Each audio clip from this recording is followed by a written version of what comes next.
Assalamu alaikum wa rahmatullahi wa barakatuh. May the peace, blessings, and mercy of God be upon you all.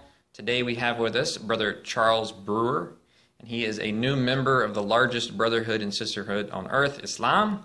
He accepted it just recently in his life, and we want to ask him a few questions today. Peace be upon you, Mr. Charles. So my first question for you, Charles, is what would you say sparked your initial interest in Islam? Working in Africa, the first time being around, I had Christians and Muslims there. And I was in Lagos, Nigeria, up in the north, and there's mostly Muslims in the north. And I was seeing how they acted and how they did things. I was interested in learning more about them.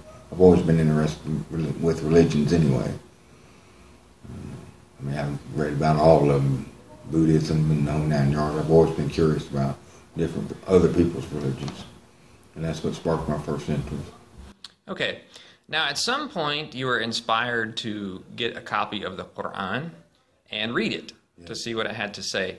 What would you say reading the Quran, how would you say that played a part in your journey to Islam? The first time I read the Quran, I understood more were the mistakes in the Bible, different things in the Bible that I was always asking questions about to local pastors and stuff like that around. And I had put it down for a while, kind of let it absorb. And 6 months, maybe a year later, I picked it up again, and that's when I read it in depth to learn more about Islam, learn what the book was all about. And from there on, I started searching after that, every avenue that I could find. But at that time, I wasn't in Africa no more. I was in South America.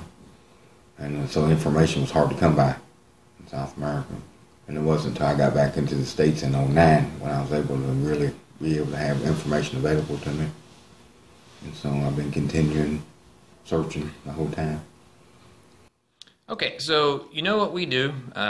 We gave you a copy of the Quran also. Yes. You're one of the free recipients of it.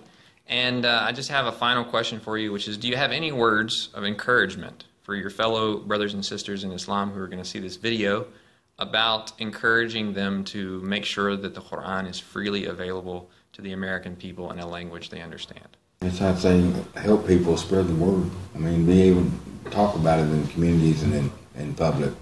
Ask questions. Don't be afraid to ask questions. Don't be afraid to. It took me a long time to find a message here that could speak English where I could go to.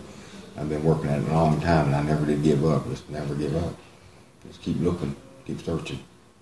Well, thank you very much, brother. May God Almighty increase you in faith, and may He take your soul as a believing Muslim. Assalamu alaikum wa rahmatullahi wa barakatuh. May the peace, blessings, and mercy of God be upon you.